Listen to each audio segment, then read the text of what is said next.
चलिए, हेलो दोस्तों, नमस्ते, प्रणाम। आई होप आप लोग अच्छे होंगे। तो आज हम लोग कार्बन का एक न्यू सेशन चालू करने वाले हैं, जिसमें हमने आज से पहले की वीडियो में कार्बन के बारे में पढ़ लिया है। और आज हम उसी कार्बन से बने कंपाउंड यानी कार्बनिक यौगिक के बारे में पढ़ने वाले हैं। और कार्बनिक यौगिक के निर्माण में कितने वैज्ञानिकों ने अपना अपना क्या क्या मत दिया, उस मत के बारे में हम लोग पढ़ने वाले हैं। तो चलिए चालू करते हैं। इससे पहले बता दें कि मेरा जो यूट्यूब चैनल है AD27 क्लासेस, प्लीज यदि आप उसको सब्सक्राइब नहीं किए हैं तो सब्सक्राइब कर लें और बेल आइकन को दबा दें, ताकि मेरा कोई भी नोटिफिकेशन आपके पास पहुंचे और आप जो है इस सेशन का जो है आप उपयोग कर पाइए। ठीक है, चलिए तो चालू करते हैं हम लोग कार्बन के यौगिक के बारे में। देखिए, दुनिया में कोई भी यौगिक हो, दुनिया में जितना भी कंपाउंड यौगिक है वो दो ही प्रकार के होते हैं, या तो कार्बनिक होंगे या तो अकार्बनिक होंगे। कार्बनिक का मतलब होता है वैसे कंपाउंड जिसमें कार्बन उपस्थित हो, जिसमें कार्बन उपस्थित हो उसे कार्बनिक यौगिक कहा जाता है, और जिसमें कार्बन उपस्थित नहीं हो उसे अकार्बनिक यौगिक कहा जाता है। आगे समझ में? तो इस पूरे सेशन में हम लोग कार्बनिक यौगिक के बारे में पढ़ना है, न कि अकार्बनिक यौगिक के बारे में। तो चलिए चालू करते हैं हम लोग कार्बनिक यौगिक कि आखिर कार्बनिक यौगिक होता क्या है। कार्बनिक यौगिक, कार्बनिक यौगिक क्या है, इसका परिभाषा हम लोग पहले थोड़ा सा पढ़ लेते हैं, तब उसके बारे में आगे जाएंगे। देखिए, अभी हम क्या बताएं, कार्बनिक यौगिक किसे कहते हैं? वैसे यौगिक जो कार्बन से मिलकर बने होते हैं उसे कार्बनिक यौगिक कहा जाता है। तो सिंपल भाषा में लिखा जाए तो बोलेंगे जो कार्बन से मिलकर बने हो, कार्बन से मिलकर बने हो उसे कार्बनिक यौगिक कहा जाता है। कार्बनिक यौगिक कहा जाता है। तो आपको समझ में आ गया होगा। देखिए, इसका हम एग्जांपल लिखते हैं, ध्यान से देखिएगा। देखिए, CH4 कार्बनिक एक यौगिक है, ठीक। C3H8 ये भी कार्बनिक यौगिक है। यहाँ C3H6 ये भी कार्बनिक यौगिक है। दुनिया के जितने भी कंपाउंड जिसमें कार्बन उपस्थित हो उसे कार्बनिक यौगिक कहा जाता है। चलिए, आपसे प्रश्न है H2O, बताइए कार्बनिक यौगिक है कि अकार्बनिक? ठीक है, तो आप ध्यान से देखिए, इस पूरे कंपाउंड में कहीं भी आपको कार्बन नजर आ रहा है? कहीं भी कार्बन दिखाई नहीं दे रहा। इसका मतलब यह कार्बनिक यौगिक नहीं है, यह कार्बनिक यौगिक जो है नहीं है, यानी इसको हम कह सकते हैं यह एक प्रकार का अकार्बनिक यौगिक है। एक प्रकार का अकार्बनिक यौगिक है कौन? जल। तो जितने भी आपको कंपाउंड देंगे, जैसे देखिए मान लीजिए यहाँ पे HCl, तो क्या यह कार्बनिक यौगिक है? नहीं। आप यहाँ C देख रहे हैं, इसको कार्बन नहीं समझिए, कार्बन नहीं है, यह क्लोरीन है, क्लोरीन। आ रहा समझ में? देखिए H2SO4 यह भी एक कार्बनिक यौगिक नहीं है, यह भी एक अकार्बनिक यौगिक है। आगे समझ में देखिए, दुनिया का CaCO3, बताइए क्या यह कार्बनिक यौगिक है कि नहीं? तो बोलेंगे हाँ, यह कार्बनिक यौगिक है। क्यों? समझिए, क्योंकि देखिए यहाँ तो कैल्शियम है बट यहाँ कार्बन है, इसीलिए यह पूरा का पूरा कंपाउंड जो है कार्बनिक यौगिक कहलाएगा। आई होप आप लोगों को यह बात समझ में आ गया होगा। ठीक है, तो चलिए आगे देखते हैं। देखिए, अब कार्बनिक यौगिक तो आपको समझ में आ गया, कार्बनिक यौगिक किसे कहते हैं? वैसे कंपाउंड जो कार्बन से मिलकर बने हो उसे कार्बनिक यौगिक कहा जाता है। जिसका एग्जांपल हम कुछ आपके सामने लिख दिए, बहुत सारे और सारे एग्जांपल इसके हो सकते हैं।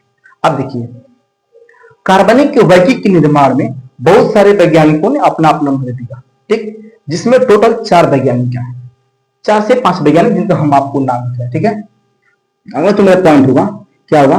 कार्बनिक यौगिक के निर्माण में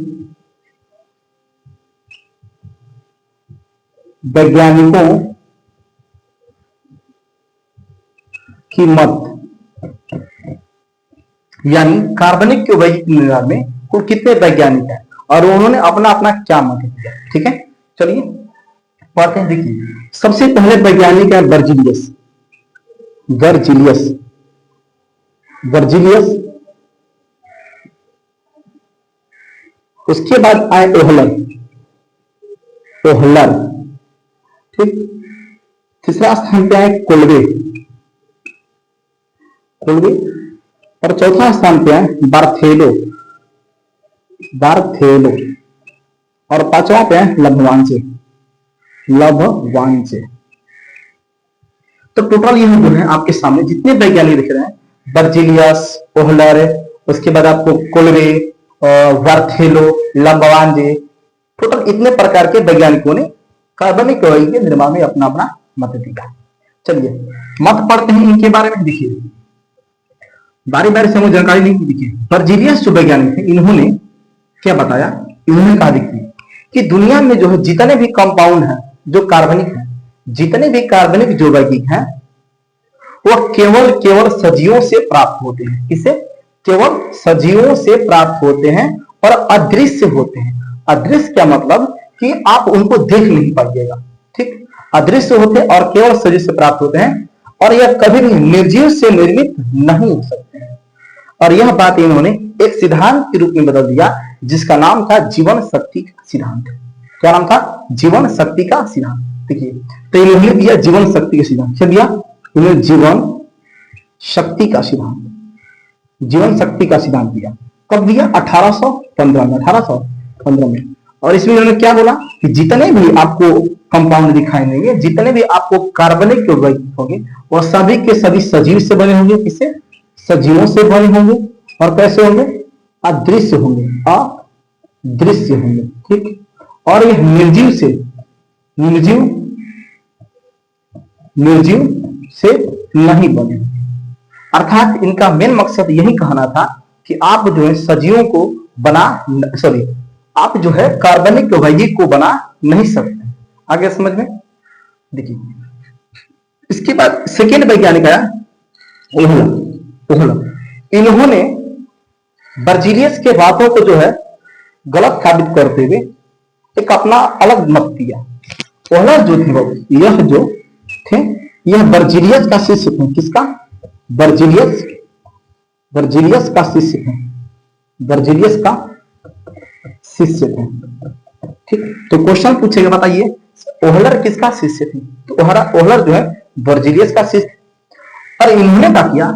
इन्होंने इनके बातों को ध्यान से सुना और सुनते हुए जीवन शक्ति के सिद्धांत के बारे में इन्होंने अध्ययन चालू किया। और अध्ययन में इन्होंने यही देखा कि कहीं ना कहीं बर्जिलियस द्वारा बोली गई ये सभी बातें कहीं ना कहीं गलत है। इन्होंने कहा कि नहीं, ऐसा नहीं है। ऐसा नहीं है कि सारे के सारे कंपाउंड जो कार्बनिक होंगे वो केवल सजीव से बने, ऐसा नहीं है। तो इन्होंने क्या किया? इन्होंने लिया अमोनियम साइनेट। अमोनियम साइनेट को गर्म किया। क्या किया? गर्म किया। और अमोनियम साइनेट को गर्म करके इन्होंने यूरिया के रूप में बदल दिया। अमोनियम साइनेट का फॉर्मूला क्या होता है? NH4CnO। और इसको मैंने गर्म किया। क्या किया? गर्म किया। और गर्म करने के बाद इन्होंने जो है NH2CO NH2 यूरिया के रूप में बदल दिया। यूरिया के रूप में बदल दिया। और आप गौर से देखिए इस यूरिया को। इस यूरिया में कार्बन उपस्थित है कि नहीं? कार्बन उपस्थित है। तो हुआ क्या कि इन्होंने सर्वप्रथम पहली बार प्रयोगशाला में अमोनियम साइनेट को गर्म करके इन्होंने यूरिया के रूप में बदल दिया। और यही जो यूरिया बना, यह प्रथम प्रयोगशाला में निर्मित कार्बनिक यौगिक बन गया। आ रहा समझ में? तो क्वेश्चन पूछेगा कि प्रथम प्रयोगशाला में निर्मित कार्बनिक यौगिक कौन था? तो बोलेंगे यूरिया। किसने बनाया? तो बोलेंगे ओहलर। किसको गर्म कर? तो बोलेंगे अमोनियम साइनेट को इन्होंने गर्म किया और यूरिया के रूप में बदल दिया।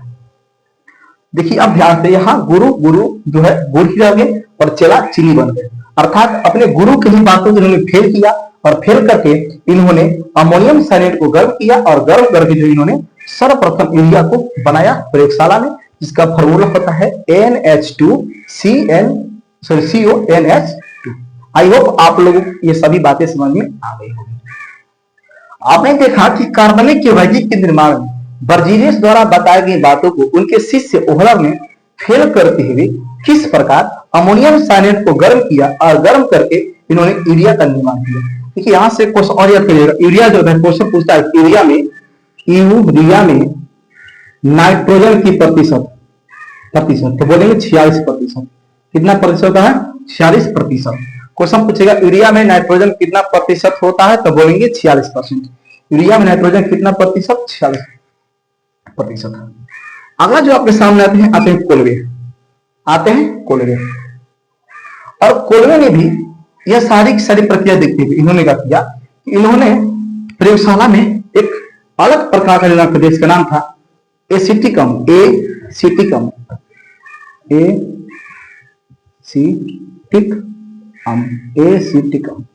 जिसका सूत्र होता है CH3COOH, एसिटिकम। तो क्वेश्चन पूछेगा कि प्रयोगशाला में एसिटिक अम्ल को किसने बनाया, तो बोलेंगे कोलवे। किसने बनाया? कोलवे। आई होप इतना बात आपको समझ में आ गया होगा। चलिए अगला आते हैं बर्थेलो। तो आते हैं बर्थेलो ने इन तीनों को देखकर एक अलग प्रकार के निर्माण कर दिए जिसका नाम था मीथेन, जिसका फॉर्मूला होता है CH4 मीथेन। इसे ही मार्स गैस के नाम से जाना जाता है। आप गौर से देखिए, इस यूरिया में भी कार्बन है, इस एसिटिक अम्ल में भी कार्बन है और इस मीथेन में भी कार्बन है। यह तीनों का तीनों ही कार्बनिक यौगिक हैं। आया समझ में? चलिए लग्मांजी का कुछ खास योगदान नहीं था, इन्होंने बस यही बात बोला था कि जितने भी आपको कंपाउंड होते हैं उसमें लगभग सब में जो है कार्बनिक यौगिक पाए जाते हैं, लगभग। क्योंकि आपने कल ही पढ़ा है कि कार्बन जो एक ऐसा तत्व है लगभग दुनिया के हर तत्वों से जो है रिएक्शन करता है, अभिक्रिया करता है, और रिएक्शन करने के बाद यह कार्बनिक यौगिक में परिवर्तित हो जाता है। समझ में आ गया? तो यह कार्बनिक यौगिक के बारे में 4 वैज्ञानिकों का अहम योगदान। आई होप आप लोगों को समझ में आया हो। चलिए एक बार पुनः हम इसको फिर से रिपीट कर देते हैं ताकि पूरा सर्कल आपको समझ में आ जाए। देखिए हमने आज पढ़ा है कार्बनिक यौगिक के बारे में। कार्बनिक यौगिक क्या होता है, तो हम बोलेंगे वैसे यौगिक जो कार्बन से मिलकर बने उसे कार्बनिक यौगिक कहा जाता है। ठीक, यहां देखिए हम एग्जांपल दे दिए CH4, C3H8, C3H6। आया समझ में? अगला पॉइंट है कार्बनिक यौगिक के निर्माण में वैज्ञानिकों की मत, यानी अलग अलग वैज्ञानिकों ने अपना अपना मत दिया और उस मत में इन्होंने क्या बोला उसके बारे में हम लोग पढ़े। ठीक, इनके मत के बारे में पढ़ने के लिए हमने 4 वैज्ञानिकों को जानकारी लेना बहुत ही बड़ा जो है एक योगदान रहता है इनको कार्बनिक यौगिक के निर्माण में, जिसमें प्रथम स्थान आते हैं बर्जीलियस, दूसरा आते हैं ओहलर, तीसरा आते हैं कोलवे, चौथा आते हैं बर्थेलो, पांचवा आते हैं लग्रांज। बर्थेलो ने क्या बोला कि देखिए दुनिया का कोई भी कार्बनिक जो यौगिक है वह केवल सजीवों से प्राप्त होते हैं जो अदृश्य होते हैं, जिन्हें हम लोग कभी भी बना नहीं सकते हैं, अर्थात कभी निर्जीव से प्राप्त नहीं होते हैं। ठीक, और इसी बात को उन्होंने एक सिद्धांत के रूप में दिया जिसका नाम था जीवन शक्ति का सिद्धांत। आगे समझ में? चलिए अगर इन्होंने कब दिया? 1815 में। बर्जीलियस का शिष्य कौन? तो ओहलर। बर्जीलियस का शिष्य ओहलर थे, जिन्होंने बर्जीलियस के बारे में बताई गई बातों को फेल करते हुए इन्होंने अमोनियम साइनेट को लिया, जिसको गर्म किया और गर्म करके इन्होंने यूरिया के रूप में परिवर्तित कर दिया। और यूरिया के रूप में परिवर्तित करते ही इन्होंने बताया कि देखिए प्रथम प्रयोगशाला में निर्मित कार्बनिक यौगिक कौन बन गया? यूरिया। आगे समझ में? तो क्वेश्चन पूछेगा प्रयोगशाला में प्रथम निर्मित कार्बनिक यौगिक कौन है, तो बोलेंगे यूरिया है। क्या है? यूरिया। इन दोनों के इस जो है प्रक्रम को देखते हुए एक अगला वैज्ञानिक है जिसका नाम था कोलवे। इन्होंने क्या किया कि एसिटिक अम्ल को बना दिया, एसिटिक अम्ल को बनाया जिसका फॉर्मूला होता है CH3COOH। चलिए आप लोग से क्वेश्चन रहेगा कि एसिटिक अम्ल किसमें पाया जाता है, आप कमेंट में बताइएगा। ठीक है, फिर आते हैं अगला बार्थेलो, सॉरी हाँ बार्थेलो आते हैं, जिन्होंने एक निर्माण कर दिया किसका, कार्बनिक यौगिक का, मीथेन का, जिसका फॉर्मूला होता है CH3। क्या होता है, CH3। लभवान जी का कुछ खास योगदान नहीं था, हम बता दें कि आपको, इन्होंने बस इसके बारे में ही बोल दिया कि देखिए जितने भी यौगिक होंगे लगभग कार्बनिक यौगिक कार्बन से ही उपस्थित बने होते हैं, जो कि हम लोग इसके बारे में कल ही समझ लिए थे। तो आई होप आप लोग की सारी बातें समझ में आ गई होगी। देखिए बर्जीलियस से संबंधित एक दो बात और आप लिख लीजिए। क्या, देखिए हम यहाँ लिख दे रहे हैं, ध्यान से देखिएगा। इन्होंने जो है बर्जीलियस द्वारा इन्होंने कहा उत्प्रेरक का खोज किया। पूछेगा कि उत्प्रेरक खोज किसने किया, क्या कहेंगे, बर्जीलियस। और बर्जीलियस ने ही जो है आपने पढ़ा होगा प्रोटीन जो है वो बना होता है एमिनो अम्ल का, अर्थात प्रोटीन की इकाई है एमिनो अम्ल, और उसी एमिनो अम्ल का भी खोज किसने किया था, बर्जीलियस। एमिनो अम्ल। तो क्वेश्चन पूछेगा कि एमिनो अम्ल खोज किसने किया, तो बोलेंगे किसने, बर्जीलियस ने। आई होप यह सारा का सारा बात आपको समझ में आ गया हो। हम छोटे से टॉपिक को क्लियर कर दिए आज वीडियो में। अगले सेशन में हम कुछ नए साइंस का वीडियो लेकर आएंगे, या फिर हम कहें तो कोई ना कोई मैथ का एक टॉपिक लेकर आएंगे, जिसमें पहले हम सबसे पहले फार्मूला को डिस्कशन करेंगे, सारे के सारे फार्मूला को, फिर उस पे कंसेप्ट को हम लोग क्लियर करेंगे। ठीक है, तो आज के लिए इतना है।